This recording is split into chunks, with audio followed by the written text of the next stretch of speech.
भगवान शंकर शिव के मस्तक पर, पिंडी पर, शिवलिंग पर धतूरा पहली बार चढ़ाया गया वो फुलेरा दूज का दिन था। इसलिए शिव महापुराण की कथा कहती है जिस दिन कोई मुहूर्त नहीं हो, कोई काम नहीं हो, उस दिन केवल फुलेरा दूज के दिन आप किसी भी दुकान का, व्यापार का, व्यवसाय का, जन्म का, आदि का कोई भी मुहूर्त कर लो, वो कभी ठप नहीं हो सकता, वो बढ़कर ही चलेगा।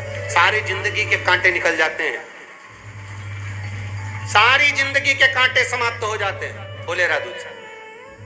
कहते हैं दुनिया में सब दिन का दान, सब दिन का पुण्य समाप्त हो सकता है, और फुलेरा दूज का दान, पुण्य, सत्कर्म, भजन, कीर्तन, नाम स्मरण समाप्त नहीं होता। चक्कर आ जाते हो, अचानक गिर जाते हो, हापड़ी भराने लगती हो थोड़ा सा चलने पर, श्वास फूल जाती हो ज्यादा चढ़ने पर, उनके लिए विशेष है कि धतूरे की जड़ को, धतूरे का जो फल होता है उसकी जड़ महाराज निकाल कर, धोकर, उसको घिस कर शंकर भगवान पर उसका लेपन कर दीजिए। थोड़ी सी जड़ शिव जी पर चढ़ा दीजिए फुलेरा दूज के दिन। उस जड़ को पानी चढ़ाकर वापिस लेकर आ जाइए।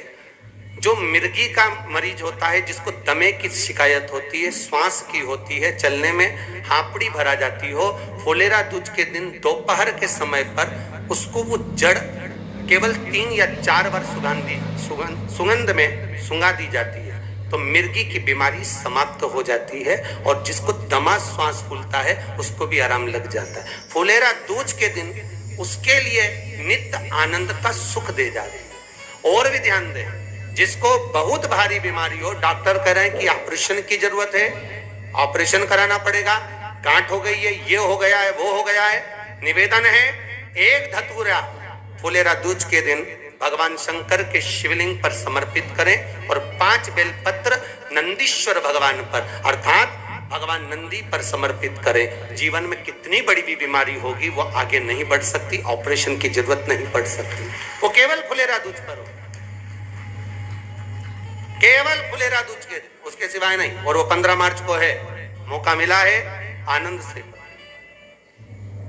धतूरा होता है विषैला, कैसा होता है? विषैला, बहुत विष होता है धतूरे के अंदर। पर महाराज भगवान शिव को वो समर्पित किया जाता है जैसे पार्वती जी को लगा, जब कोई साथ नहीं दे रहा, पार्वती जी को लगा जब कहीं से सुख का अनुभव नहीं हो रहा, आनंद का अनुभव नहीं हो रहा, पार्वती जी ले गई धतूरा, पार्वती मैया ले गई उस बेलपत्र को शिव को। और प्रयास करना, अगर दुख है तो एक धतूरा समर्पित कर कर 1 लोटा पानी अवश्य समर्पित करो। उनके लिए भी कहूंगा जिनको शरीर में दाद हो जाती है, खाज हो जाती है, या खुजलियों का क्रम हो जाता है, उनके लिए भी महाराज धतूरे का पानी, धतूरा 1 लोटे में डाल दो, पानी रख दो उसमें, उसके अंदर थोड़ा सा चंदन डालकर वो पानी शिव जी को समर्पित कर दो। वही पानी को लेकर आ जाइए और कुछ देर तक शरीर में लगाकर बैठ जाइए महाराज। वो केवल फुलेरा दूज का है महाराज, उसको शरीर में लगाकर थोड़ी देर बैठ जाइए, 15-20 मिनट तक। शरीर के अंतर्गत कोई वस्त्र ना हो, उस वस्त्र को उतार कर उसको लगाकर बैठ जाओ। 2.5 से 3 महीने में दांत खाज, किसी भी चर्म रोग होगा वो धीरे धीरे समाप्ति की ओर हो जाएगा। महाराज फुलेरा दूज का महत्व शास्त्र कहता है, भले इसको छुपाकर रखा गया हो शास्त्रों के अनुसार, पर इसकी महत्वता, जो दुकान, जो व्यापार, जो व्यवसाय, और पहले भी आपको कहा, मान लो आप शिवरात्रि के दिन रात को भगवान शंकर को धतूरा चढ़ाते हो व्यापार व्यवसाय के लिए, और वो धतूरा आप शिवरात्रि के दिन सुबह 4 बजे से पहले नहीं बांध सकते, तो उस धतूरे को फुलेरा दूज के दिन लाल वस्त्र में बांधकर अपने व्यापार वाली जगह पर बांध दो। जीवन में कभी व्यापार नीचे नहीं जाएगा, बढ़ता ही चला जाएगा। और उनके लिए भी निवेदन करूंगा जिनके यहाँ कर्जा बहुत है, बहुत कर्जा है, चूक ही नहीं रहा, पैसा ही नहीं रहा, व्यापार चले तो कर्जा चूके, उनके लिए भी निवेदन करूंगा। 1 धतूरा बेलपत्री के पेड़ के नीचे शिवलिंग का निर्माण कर कर फुलेरा दूज के दिन उस धतूरे को अपनी कामना कर कर हल्दी में भिगोकर उसको भगवान शंकर को समर्पित कर दीजिए अपनी कामना कर कर। उसी हल्दी की 1 बिंदी अपने साथ में रुमाल में लगाकर अपने व्यापार व्यवसाय की जगह पर लेकर जाइए। कर्जा धीरे धीरे धीरे धीरे जब चूकेगा, जब लक्ष्मी आएगी तो लक्ष्मी की वृद्धि भी वो करता महाराज। ये फुलेरा दूज के उपाय। जिस दिन मां जगतजननी जगदम्बा अंबा स्वयं भगवान शंकर को मौन होकर देख कर विलापित होती है, नैनों से नीर बहता, शिव को हुआ क्या, शंकर को क्या हुआ है, योगरदानी को हुआ क्या।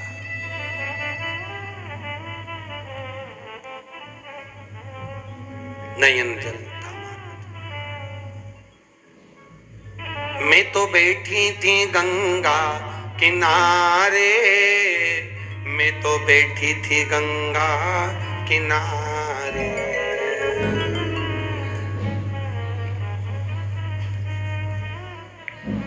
ऐसा धक्का दिया ओ भोलेनाथ, दिल तुझको दिया ओ भोले। भगवान शिव ओगड़दानी, त्रिकालदर्शी, कैलाशी, अविनाशी, इस चित्तवृत्ति के मन की बात को धारण करने वाले।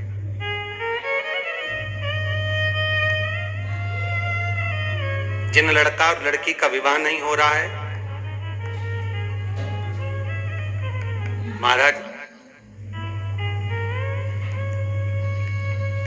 विवाह के लिए बहुत परेशान हो गए, उनके लिए भी 5 बेलपत्र, 1 धतूरा, 5 शमी पत्र अशोक सुंदरी वाले स्थान पर, चाहे मंगल हो, चाहे राहु हो, चाहे केतु हो, सारे ग्रह भले अनुकूल है नहीं है, प्रतिकूल है नहीं है, वो अपने अनुसार उसको लेकर शमी पत्र, बेलपत्र और धतूरा हाथ की हथेली में रखकर, जिसका मंगल विवाह नहीं हो रहा, बहुत कष्टप्रद है, हाथ में रखकर अशोक सुंदरी, अशोक सुंदरी का स्थान सबको मालूम है ना, भगवान शंकर की जलाधारी पर